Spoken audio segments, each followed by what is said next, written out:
दुईदिनिया कलाहांडी जिला गस्तरे मनमोहन सामल राज्य बीजेपी सभापति भाव में दायित्व नेबा परे दुईदिनिया गस्तरे आसिछंती। अमाठ छकरे पहुंचीबा परे सेठारे तांकु दलीय नेतृवृंद स्वागत करथिले। यहाँ पर केसिंगा उत्केला पास्टिकुड़ी दे भवानीपाटना रे पहुंचीबा परे बाईपास रास्ता पाखरे हजार हजार दलीय कर्मकर्ता तांकु स्वागत करथिले। सेठारु एक विशाल बाइक शोभायात्रा रे तांकु निया जायथिला। शोभायात्रा माणिकेश्वरी छक दयानिधि छक घोड़ाघाट छक ये टाउन हॉल रे पहुंचीथिला। और सेठारे मिश्रण पर्व में जोग देइथिले मनमोहन सामल। आज जूनागढ़ एवं पर धर्मगढ़ ठारे दलीय कार्यक्रम में जोगदेवे बीजेपी राज्य सभापति मनमोहन सामल।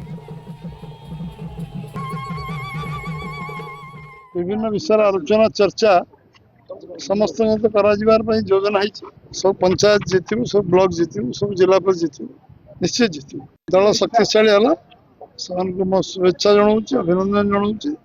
आम विश्वर सबुठ बड़ राजनीतिक दल भारतीय जनता पार्टी से आकृष्ट है यशस्वी प्रधानमंत्री आकृष्ट है ओडिशा सरकार कार्य से निश्चित भाव सहमत होगी दल सामिल होती निश्चित भाव में दल शक्तिशाली हम निर्वाचन रे उपयुक्त प्रार्थी दबा एवं निश्चय जितेवा एवं जो पंचायत स्तर जो मौलिक समस्या अच्छी लोक मान समस्या समाधान करने लक्ष्य।